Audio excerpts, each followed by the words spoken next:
Assalamualaikum warahmatullahi wabarakatuh. Perkenalkan, nama saya Rionanda Gustami, NPM 1921020431, Fakultas Syariah, semester 8, dengan mata kuliah Filsafat Hukum Islam.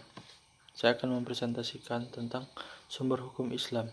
Yang pertama adalah Al-Quran. Al-Quran berkedudukan sebagai sumber pertama dan utama dalam Islam. Kedudukan ini mengharuskan umat untuk memahami pesan-pesan yang dikandung untuk dilaksanakan dalam kehidupan. Hal tersebut juga diperlukan sebagai upaya mengatur perilaku manusia, baik yang berhubungan dengan manusia atau makhluk lainnya secara horizontal. Argumen yang menyatakan bahwa Al-Quran sebagai sumber dan dalil pertamanya ada dan utama ditemukan dalam penjelasan Al-Quran sendiri pada sejumlah ayatnya. Yang kedua itu Al-Sunnah. Pada uraian sebelumnya telah dijelaskan bahwa Al-Quran sebagai sumber utama yang paling utama dari hukum Islam yang bersifat global yang membutuhkan penjelasan secara operasional. Nabi Muhammad SAW sebagai penyampai ajaran Al-Quran diberi otoritas oleh Tuhan untuk menjelaskan lebih lanjut apa yang telah diwahyukan kepadanya. Dengan demikian Al-Sunnah baik dalam bentuk perkataan, perbuatan maupun dalam bentuk takrir berkedudukan sebagai sumber kedua setelah Al-Quran. Kedudukan Al-Sunnah sebagaimana disebutkan di atas berdasarkan argumen secara normatif ditemukan Al-Quran menyeluruh untuk taat kepada Rasul.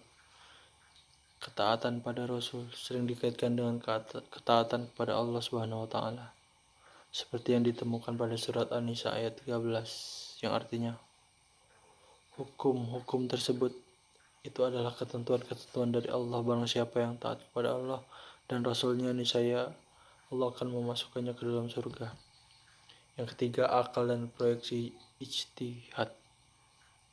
Pengertian akal menurut Al-Quran, lebih khususnya menurut pengertian pra-Islam, yaitu bahwa memperhatikan alam sekitar dengan otak, yang dimana otak adalah organ tubuh akal. Artinya akal itu sendiri terdapat di dalam otak seorang yang digunakan untuk berpikir. Berdasarkan pemikiran itu lahirnya sebuah ide-ide atau gagasan mengenai suatu masalah yang dipikirkan. Berdasarkan perspektif Islam, peran akan dibagi dua, yaitu memahami nilai-nilai ajaran agama.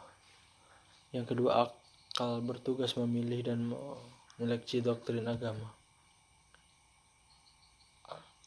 Yang kedua, proyeksi ijtihad. Ijtihad menurut bahasa berarti yang keras dan bersungguh-sungguh, sedangkan pengertian dari segi istilah ijtihad adalah berusaha menetapkan hukum terhadap masalah yang belum ada ketetapan hukumnya dalam Al-Quran dan hadis, yang dilakukan secara cermat dan